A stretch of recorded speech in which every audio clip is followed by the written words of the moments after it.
It is the April WIP update. So if you are interested to see what I have finished since the last one, what I'm knitting on, and a little bit about what I'm spinning, then grab a chair, grab your WIP, and let's chat.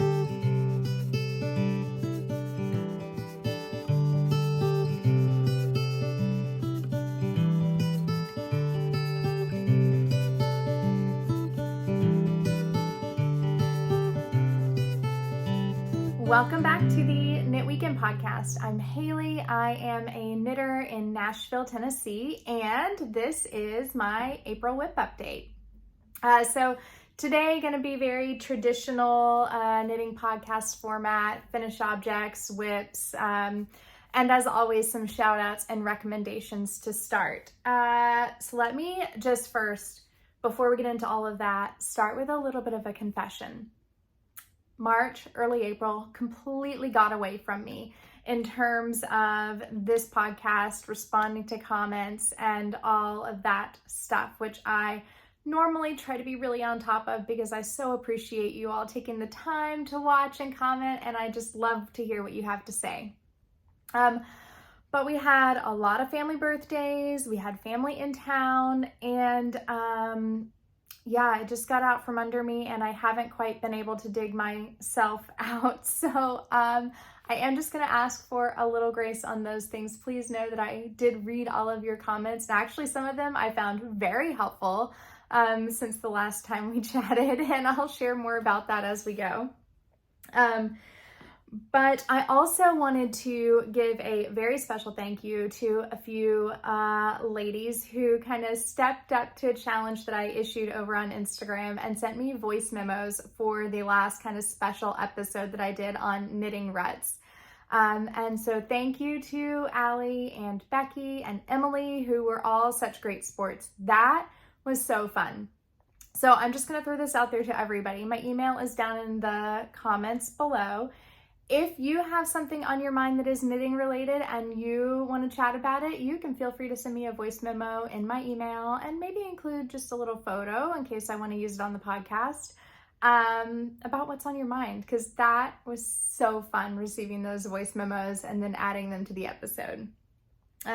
I'll try to give you guys a heads up about topics that I'm thinking about, so that if there are specific topics you guys have ideas on, then you can send those to me before I film the podcast. And one of the things that I have been up to since we last spoke is some farmy fun adventures with my friend Victoria, who you've heard me speak about before.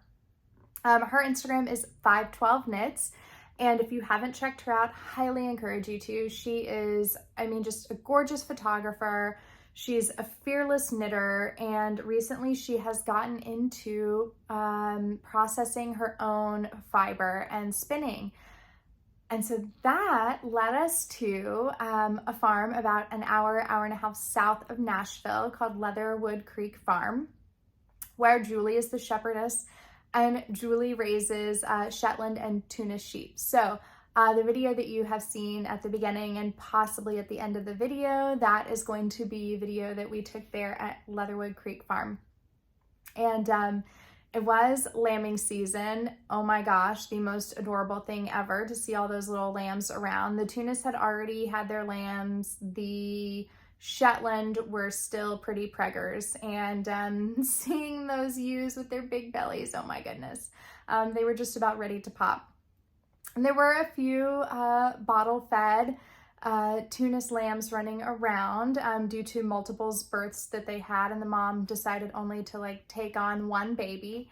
And actually Victoria got a very cute photo here of me with one of the lambs that was awfully squirmy, and I have to admit I did not have an easy time holding. So Victoria did better at that than I did. She definitely got the gold star for the day on holding the lambs.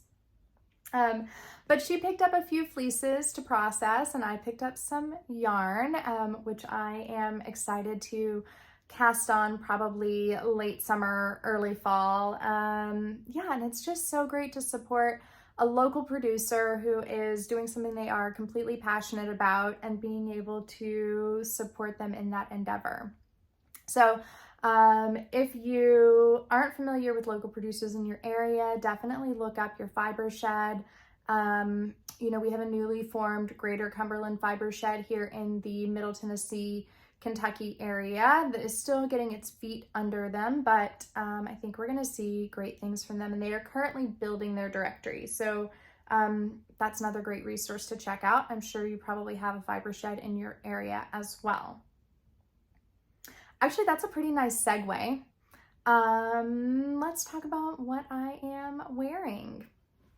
And yeah, I'm not going to dilly-dally too much because I've got quite a few projects to share with you, and I just think we should probably get moving on. So what I am wearing, this is my Mouline cardigan, which you, I think, have heard me talk about a few times because it is one of my absolute favorite knits to date. Let's start with the yarn. This is a wonderful sport weight farm yarn from River Cottage Farm in Southern Kentucky. This is a naturally variegated yarn. And this is actually 3 different sheep, the fiber from 3 different sheep spun together. So there's a natural dark brown, a natural white, and a natural kind of light brown, and it's spun together. The producer who made this yarn, raised the sheep and had the yarn produced, is Debbie, and I had the pleasure yesterday of heading up to Debbie's farm for their monthly knitting circle, and it was such a treat. I cannot even begin to tell you. The women in that group are so incredibly smart and inspiring, and Debbie is the president of the Greater Cumberland Fiber Shed, so I was able to kind of hear firsthand what they're up to. We had lots of chats about kind of what sheep production or fiber production in our area looks like, and about the terroir of our area and all that good stuff. So it was a really wonderful visit. It is a monthly fiber circle, and I hope I'm going to be able to go back. It's a little bit of a trek from my house, about an hour, but it was totally worth it.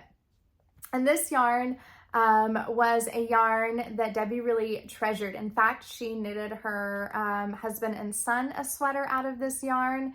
And then when I picked up 4 skeins from her, I think 2 years ago at the Middle Tennessee Fiber Festival, and this year when I went back, I wore the cardigan. She immediately took it out of her sale items, the remainder of the yarn, and put it back in her bag because she said she wanted to now knit her daughter something with it. So she didn't have much left, and I had about 3/4 of a skein left over from this project, so I trekked that up there to her yesterday and sent the yarn back home, which kind of felt like a great way to you know, get rid of those leftover skeins, as we've been talking about. So anyway, so that's what I'm wearing. Some things that I love about this cardigan. First of all, the shoulder. Can you see? This is an English tailored shoulder construction, and it's a very unique construction, and it's a little hard to see with the variegated yarn, but does have like a really lovely pickup all along the edge and a gorgeous finished look to it. And then also the button band on this cardigan is my favorite button band, and I have used this or variation on this button band in all of my recent cardigans. If you've been watching, you have been aware of my obsession with vertical button bands. But I just also think that the fit on this cardigan is very nearly perfect. It is maybe 1 centimeter or 2 shorter in the front than I would like it to be, but that's a major construction item that I'm just not going to undertake, and I'm perfectly fine with it. Let me see if I can stand up and show you. This is the thing about us podcasters. We're always like, let me stand up and show you. Oh no, I can't do that because the camera's too close. Hang on, let me push the camera out, and then we'll see if we can get it back in position.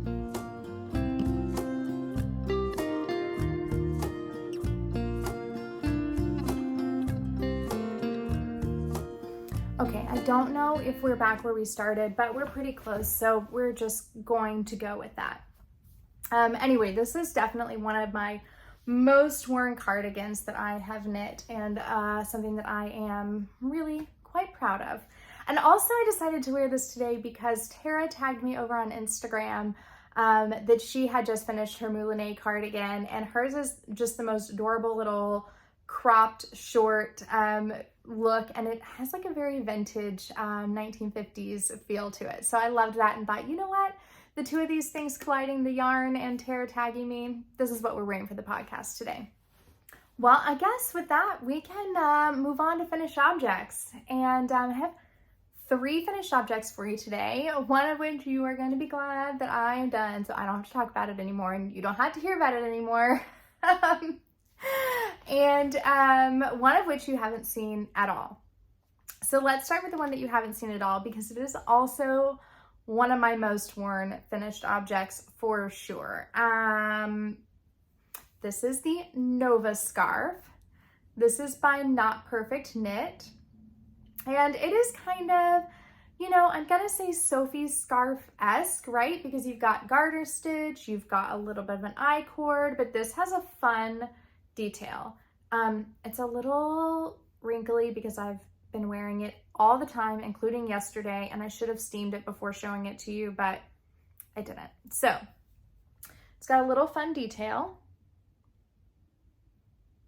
on the scalloped edge, which is really just created using yarn overs. So very simple. I found this actually to be easier than the Sophie scarf because it was just, the row count was a bit easier for me because of the yarn overs. You were really able to tell quite easily what row you were on. So highly recommend this pattern if you are joining into the Lonely Skeins cowl. As a side note, Lonely Skeins cowl is going on over on Instagram or in my email. Basically, any 1 or 2 skeins that have been hanging out in your stash for a while, whether they're leftover or souvenir skeins, we are casting those on between now and the end of September, and we are using hashtag Lonely Skeins Project. So that's over on Instagram. If you are gonna stick around to the end of the video, and I hope that you do, then you will see some of those projects at the end of the video here as well. So hope you will join us. But anyway, back to our regularly scheduled content. This is a fabulous project for your single skeins because this used 25 grams of sport weight Cardiff cashmere. Now, when I was in Norway and in Oslo, I came across a store selling Cardiff cashmere, and they had 1 ball of this color, and I bought it. And then I got home and I went, what was I thinking? What am I gonna do with 25 grams of yarn? This is the answer. Also, let's not ignore the fact that this is my kind of persimmon orangey red that I mentioned in my spring knitting plan. So check that box. We did a Lonely Skeins project and actually followed through on a color that I said I was going to knit with.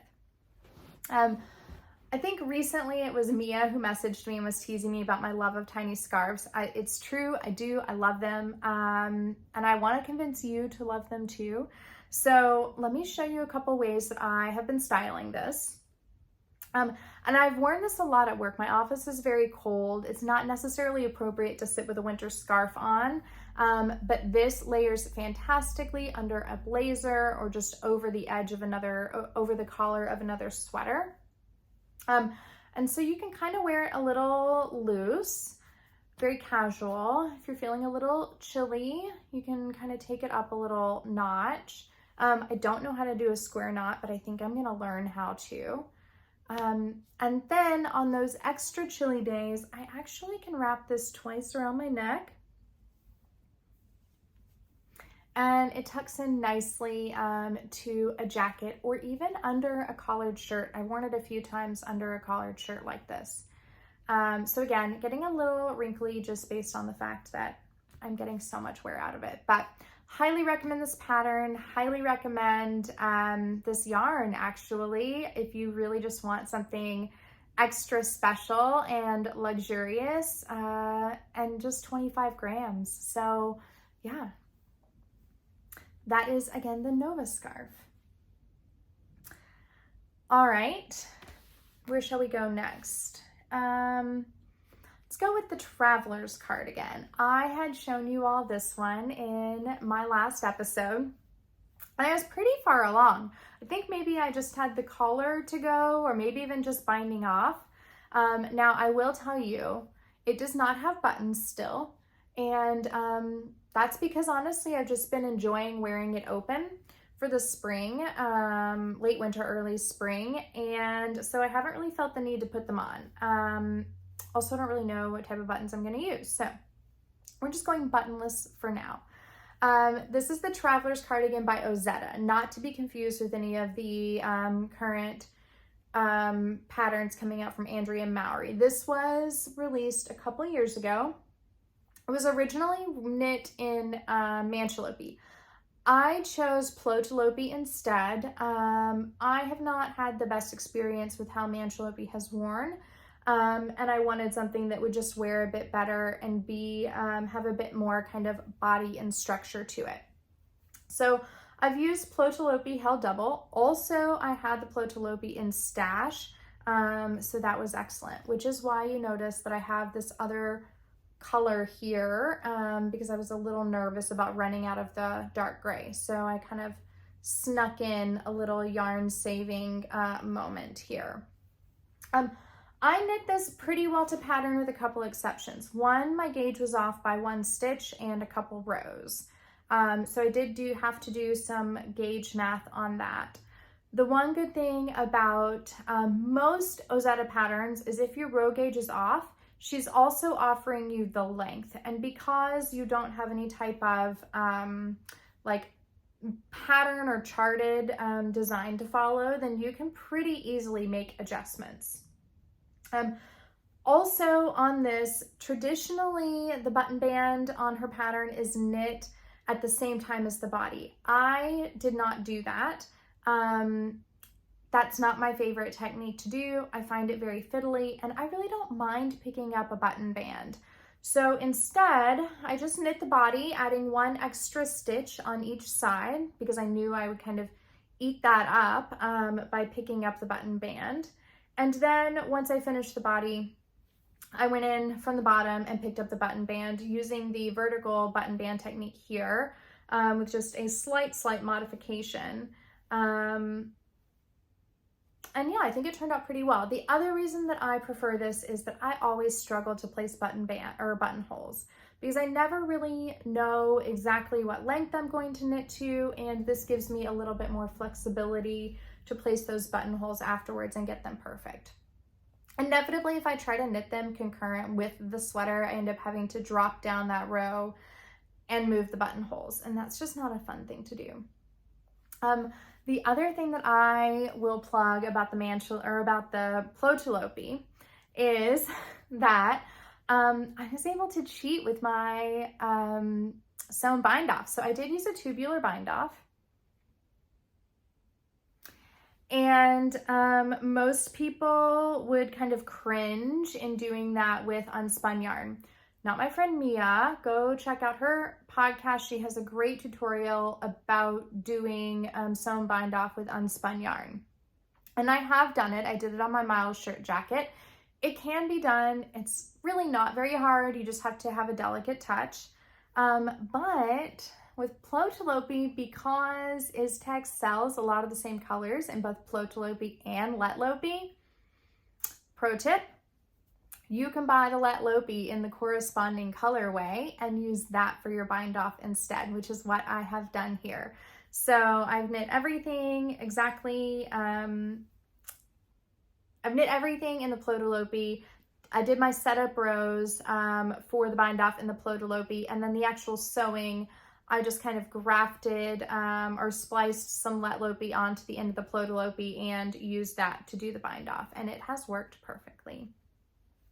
This is another cardigan that I have just gotten a ton of wear out of. It's the one that when I wake up in the morning and the house is chilly, I'm reaching for this one. So and it knit up, I think in like 2.5 to 3 weeks while knitting on other things. I knitted on a 5mm needle. And I'm a bad podcaster. I don't remember off the top of my head what my gauge was on my stitches. I know my rows were, I think, 22 rows. I want to say my gauge was 16 stitches, 22 rows. I think. So anyway, I was off gauge, but I did the gauge math and landed with it perfectly. My third finished object, guys, it's my Artus Shawl. I did it. What do you think? Unfortunately, I did not do it in time to really get much wear out of it in the season. So we had a couple of days where it was down in the 30s again, and I said, no, I am not wearing it. I'm going to wrap this up. I'm gonna put a little lavender in it, a little cedar in it, box it up, and I am saving this for the fall. I'm gonna gift it to myself in September and be very excited to start the fall with a brand new finished object. So I'm sure you are aware of this pattern by now, either because you've watched my previous videos or you've seen it all over Instagram. This is the Artus Shawl by Natasha Hornby. She released this pattern back in December, and I just kind of plugged away and finished it, I guess, probably about 3 weeks ago now, just right after the last WIP update video, I believe. I have used the intended yarn, which is Lichen Lace Heather Sport, Rustic Heather Sport. Yeah, I think that's the right word order. And I have to say, this is a pattern and yarn marriage for all the yarnophiles out there. It was such a treat, such a treat. So it's got 5 colors, and mine are ginger, smoke, birch, beet, and sky. And I'm just really pleased with how it turned out. I really did second guess the sky. I just thought, I don't know if that's right, but I stuck with my initial gut reaction, and I think it is absolutely beautiful. So a little bit about this yarn. If you've watched previous episodes, then you've already heard some of this, but this is a single ply sport weight yarn. Let me grab a little ball of it so that you can see.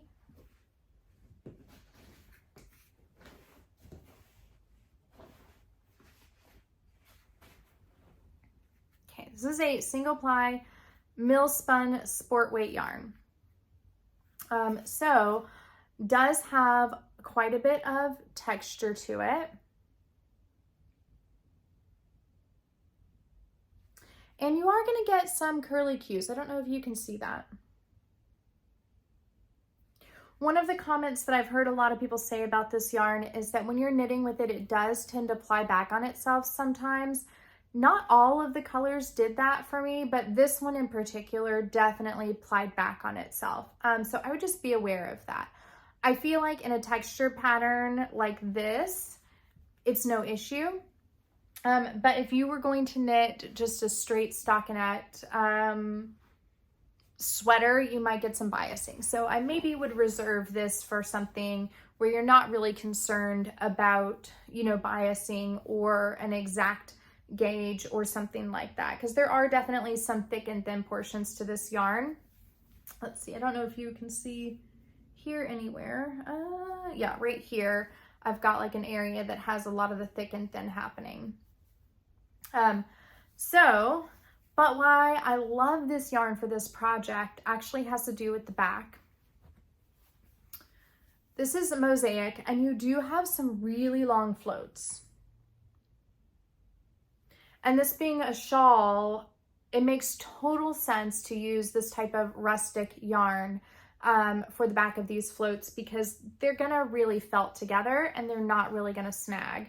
The other thing about using a single ply, which I haven't really been into singles, all of my experiences with single plies up until now were like the larger, thicker roving single plies, and I just wasn't into it. But what I love about using a single ply in this pattern is the kind of painterly texture or painterly lines that you get here in the mosaic. So they're not hard, crisp stitches. They kind of just really fade from one into the other and don't have a lot of stitch definition behind them, and I just love that. I just think that kind of soft fade from one color to the next is absolutely gorgeous.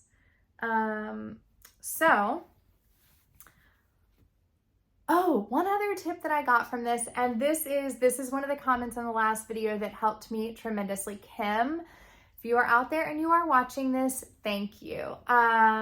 This pattern called for a 7-stitch I-cord bind off, and Kim said that she did 5 stitches instead of 7, and it turned out perfectly fine. And so I followed Kim's lead and I did the 5 stitches.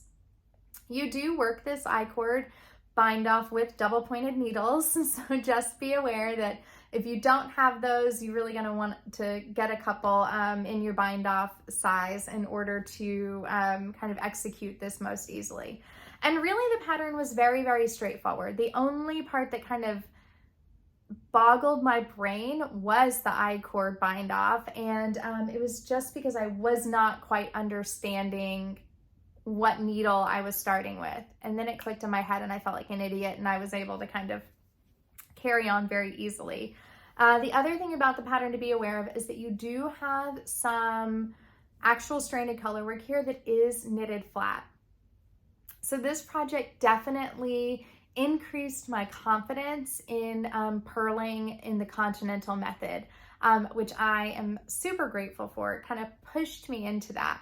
And speaking of purling, I did have to adjust my natural kind of purl motion. I'm an English style knitter, and in order to avoid rowing out, one of the things that I have learned to do is to really tug my purls a bit tighter than I typically would if I were on the right side knitting. So on the back side, I tend to tug them, but in this, you really can't. If you do that and you tug your purls, then you're gonna get some lumpy bumpies.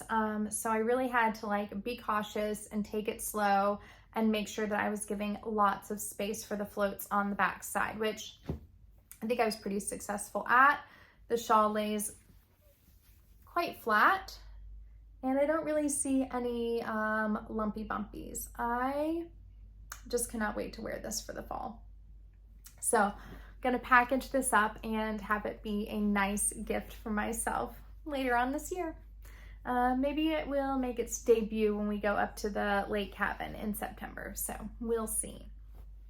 So that is it for my finished objects. I'm gonna admit that I didn't make any notes this week, so if there's anything about those projects that you have questions on, please, please, please leave them in the comments below. I'm quite confident I have missed something, left something out that you're going to want to know. So yeah, let me know, and I'm gonna do better about answering comments on this episode. That means it's now time for our WIPs. Where do I start? How many WIPs? 3 WIPs. And why don't I start with one? I think this one's gonna get frogged. Yeah. Okay, so this is a shawl by Joji Locatelli. I cannot think of the name of it off the top of my head, but it is a garter stitch shawl with a little bit of a lace detail in the middle. And I haven't frogged it yet, but I just found that I really was not enjoying working on this one as much. The stitch count for me has been like all over the place, and there's something about the cadence of the increases that I just can't seem to stay consistent with, despite my like bling of markers there trying to mark where I am doing my increases. So that has resulted in like a very kind of bizarre and slopey edge here, which maybe would block out. I don't remember the name, so it's gonna be in the comments. If you've knit this shawl, and I think it's a fairly new one, let me know about this weird shape that's happening here. Or if you've knit one similar, does that block out? So right now, staring at it, I think I'm going to frog it, but I'm just kind of letting it hang out for a little while until I can decide. I am really excited about the yarn though, which if I frog it is going to create quite an issue for me because of what I have done. Okay, so let me tell you about the yarn. So this is from Two Roots Alpacas in Greenville, Tennessee. Is that not the cutest little label? And this is a fingering weight 100% alpaca yarn. So Ruth Ann from Two Roots was at the Middle Tennessee Fiber Festival, and we got to chatting with her, and she was telling us about this kind of experimental yarn that she created. And Vera Spinner, more or less what she attempted to do was to create a fractal spin using her carder to blend the fibers. And it created a very, very cool, unique yarn. And you can kind of see some of the color variation there. Again, bad podcaster, didn't take a photo. The yarn, the skein started in like this very light color. And I should mention it's 3 different colors of natural alpaca fiber that she is using to try to create this fractal. And it went all the way to this really super dark brown. And then, you know, kind of like a lighter mid-tone brown in between as one blends into the other. So I decided what I was going to do was work from both ends of the skein. So I cast on with the start of the skein, and then my first lace repeat was in the other end from the inside pull of the skein. And then I've just continued to kind of work through the skein in that method. I did pull off some of the beginning because it was a pretty solid color, and I thought I'd be too far into the knit before the fade started. So if I do frog this, that means I'm gonna have to find some way to label and keep track of what part of the skein each of these sections came from, which is gonna be a little hard, but I would want to reconstruct the skein exactly as it is for a future project. So yeah, I don't know. Undecided on this WIP if it's gonna stay or if it's gonna go, which is not a normal thing for me. It was a bit of a haphazard, you know, kind of inspired cast on anyhow. But yeah, so that is WIP number 1. I sort of just realized that this WIP section has a theme. The theme is frogging. The theme is frogging.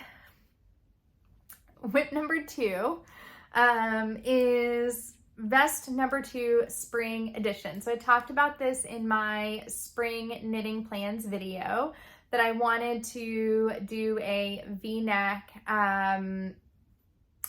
vest in my Holst SuperSoft, and also some Knitting for Olive silk mohair held double. And so, sorry, I need some water. It's been too long. When you go like a few weeks without doing one of these podcasts, then you're kind of all over the place. You really need to do it like weekly or every 2 weeks to stay in the flow. Anyway, so I cast this on Easter Sunday, and it would be a finished object today. Had it not been for the fact that I did some really poor gauge math on this project and ended up having to rip back out the armholes and frog the entire body yesterday. I refused to frog this because my issue is in the back, not the front. So I frogged it just up until the point that I separated for sleeves. And the reason for the bad gauge math is this. I am knitting this at a gauge of 20 stitches, 27 rows. Pattern calls for, 19 stitches, 27 rows. Pattern calls for 19 stitches, 25 rows. So I did some gauge math, did it wrong, knitted it wrong, and ended up at the bind off, the final bind off for the bottom, and realized that I had this like weird bubble thing happening because of my poor gauge math. Now, should I have realized this earlier in the project? Yes. Did I realize this earlier in the project? Also yes. And I did my wishful knitting thinking, I mean, by the time I get to the bottom, it's not going to be very noticeable, and it was. So the high-low back on this vest, not cute.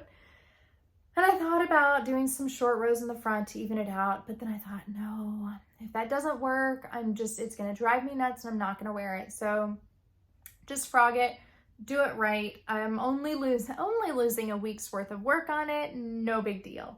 So this has been frogged. I did fix the math and adjusted the back, and now we are back on track knitting the body.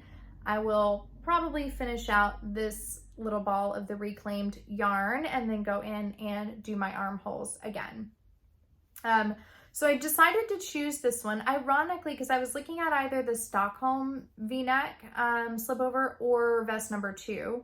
Ironically, I'm knitting this at the gauge recommended by the Stockholm V-neck, but the reason why I chose vest number 2 is the shoulder detail, which, as you know, is a favorite.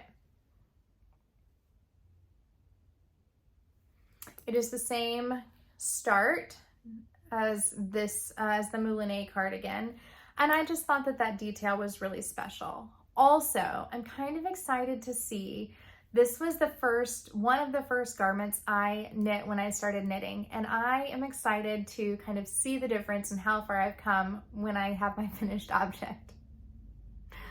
Oh, frogging. And so maybe that'll be like a fun little segment here, is how far has Haley come in her knitting.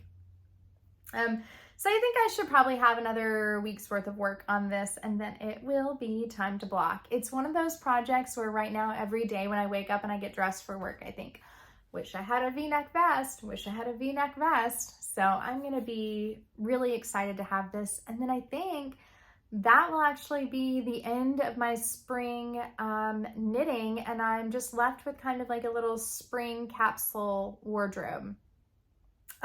Which I've been focusing lately much more on styling my knits for work rather than just like throwing on a cardigan over a t-shirt like today.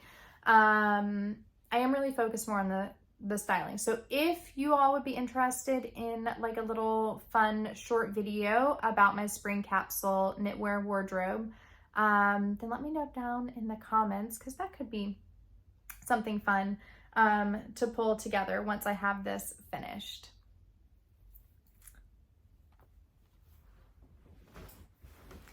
The last and final WIP out there is a test knit. This is the closest to a test knit deadline that I've ever pushed something. This is my Tydes cardigan. Please excuse all of my ends that still need to be woven in. This is my Tydes cardigan. It is a pattern by Rebecca Clow of the Crea Bea, currently in testing. I think she is aiming for a release at the end of April. So don't feel quite so bad about being behind, because I think she said she is also behind and pushed her release date out a week. So this is knit in Sandnes Garn brushed alpaca. In my spring knitting video, I said I wanted something striped, something fluffy, and this fit both. This is I guess you would consider it a lace pattern. Very simple lace repeat. Very easily memorized, very approachable. In fact, once you like cast on at the bottom, the whole body, you just really just are kind of go, go, go. I knit this on a 5mm needle, so it was a very fast knit and very approachable in that way.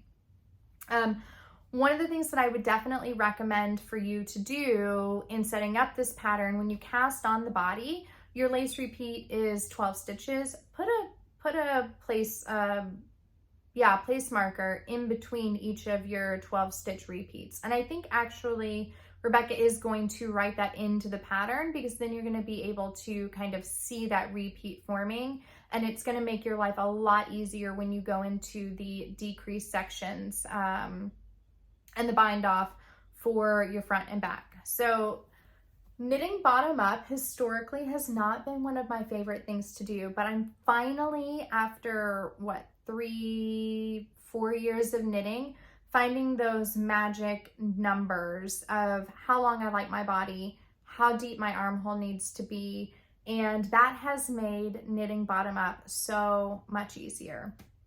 Actually, my Traveler's cardigan is like the perfect fit for a bottom up knit, and that is what I have modeled this after. So the body length and the sleeve, the armhole is actually the exact same as the Traveler's cardigan, just a completely different kind of texture and fabric. And looking at this, you would see this and say, okay, she's got one sleeve done, she's got the collar done, she still has one sleeve to go. You'd be wrong. Here's why. There's my sleeve. So really all I have to do is graft this to this, and then we're done.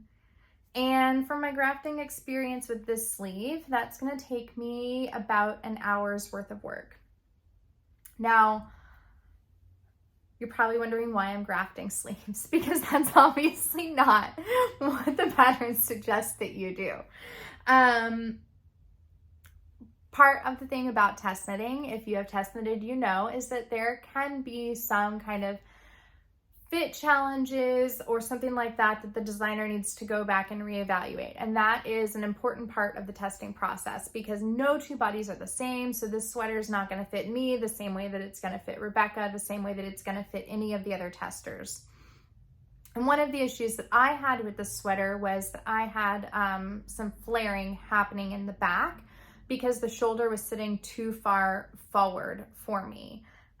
So I had to take the sleeves off and take the collar off, and then undo the shoulders, take a couple centimeters out of the back, add those centimeters to the front, and put everything back together again. So I've given this feedback to Rebecca. I think there were a couple other testers who also had some flaring, and many who didn't. So I would say just keep that in mind, that when you are knitting patterns, that there are some adjustments that sometimes do have to be made.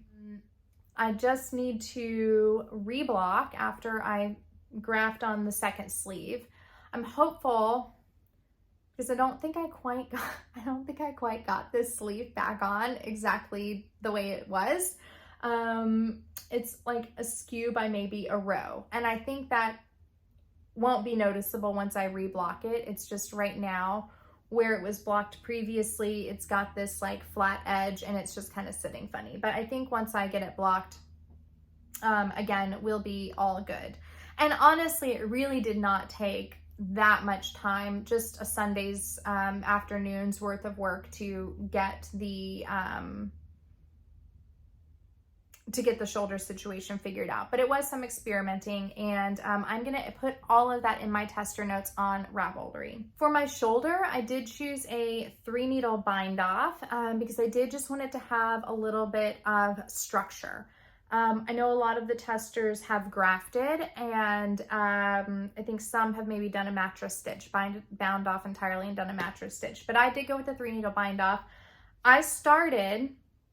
This was important because the first time that I knit the sleeve, the first time I attached the sleeves, I really wasn't pleased with my pickup on the edge. And I think it's because I bound off from the neck to the shoulder. So when I had a chance to do this over, I bound off from the shoulder to the neck.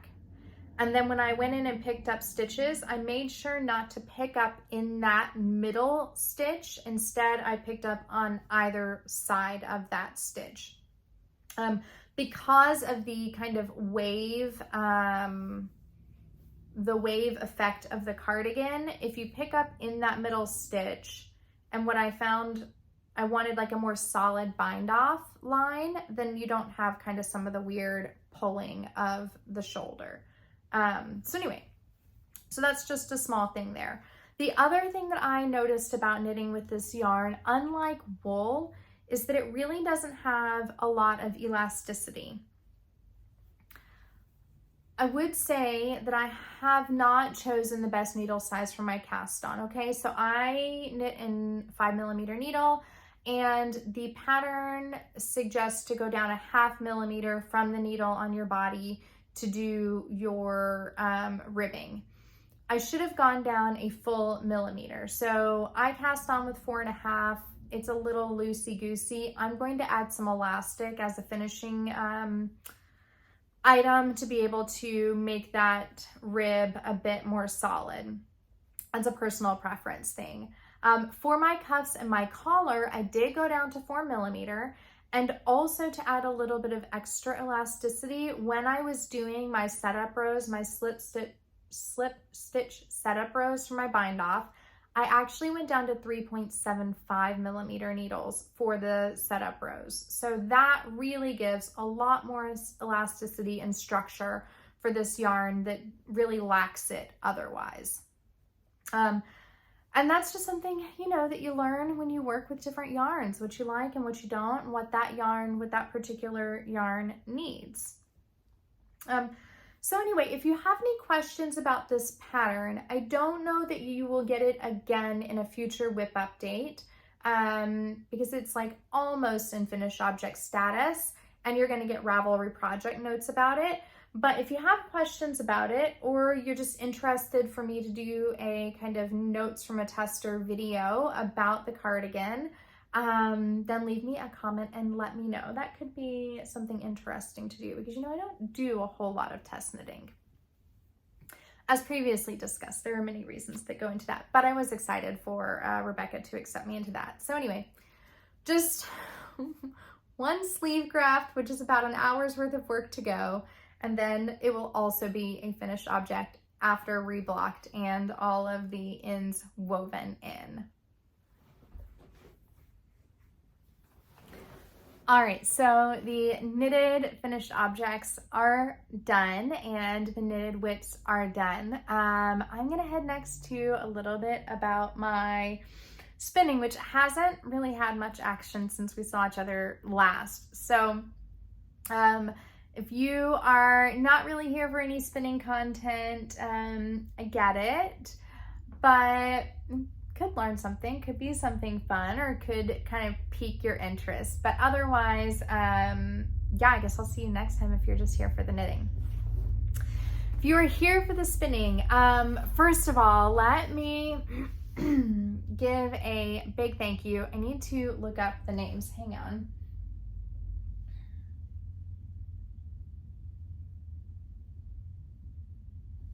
Okay, let me give a big thank you to J Haypenny Cuff 2396, T Race TK, and Becca Fisher. You guys gave me some major reassurances in the last episode to let me know that it was in fact the Malabrigo Nube fiber and not me that was being difficult. Thank you for that reassurance and your tips towards steaming. I have not attempted to get back into it yet. But those tips and advice were received and much appreciated. So that is why I love this community so much, because when you're new and you're struggling with something, there's so many people out there who are just more than willing to help and offer their advice and their experience, which I just think is so fantastic. So anyway, back to the spinning. I haven't really done much spinning since we last spoke. I think I was kind of focused on figuring out my test knit situation and just wrapping up my other WIPs. But I did kind of dip my toe into semi-woolen spinning. So I'm saying semi-woolen because these were done using combed fiber and not long draw, just kind of letting the twist into the fiber. And I have done both a, one of these has been finished and one has not. I've done both a kind of forward draft, letting the spin in, and also a backward draft, letting the spin in. I think the backward draft feels a bit more natural, but I do have quite a bit more underspun sections in the backward draft. This is the forward draft.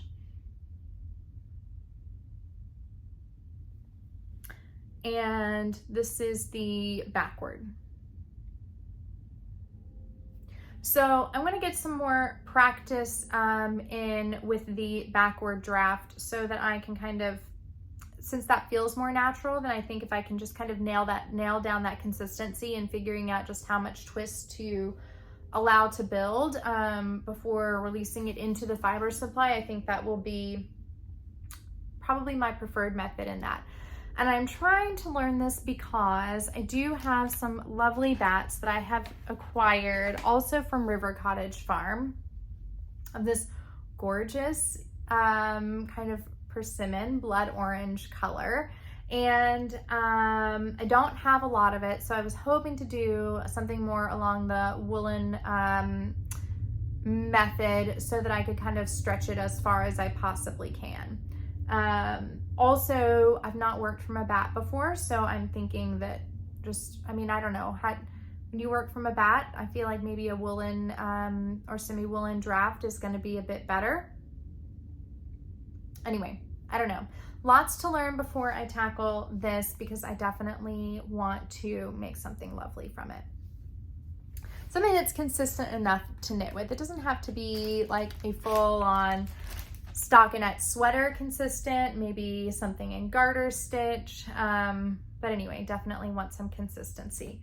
The other thing that I have been doing is prepping a fractal spin.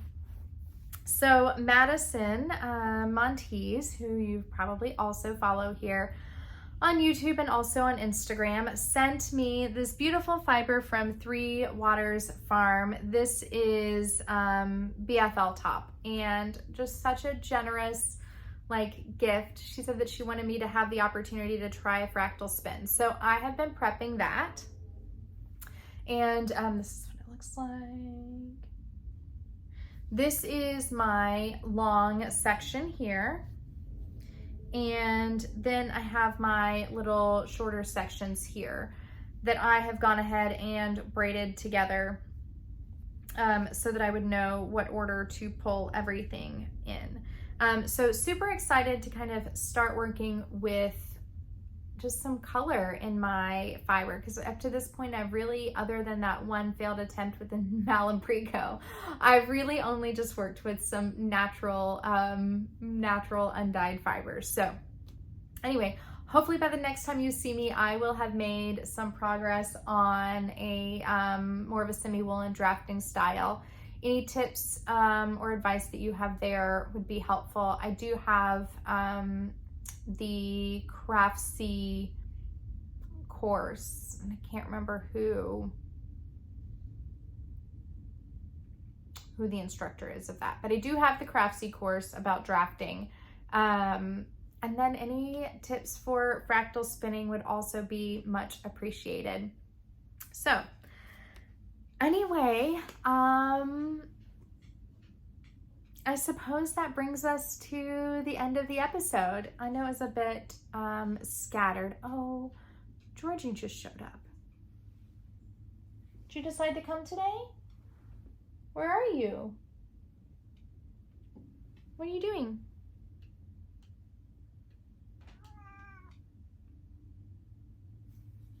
Love how she just shows up at the end. When we've been here filming for probably an hour. Also, don't go away just yet. After I say farewell, then you are going to get the Lonely Skein projects that are popping up over on Instagram. So remember, if you have a Lonely Skein that you are excited to cast on to kind of make a dent in your stash this year, it's going until September.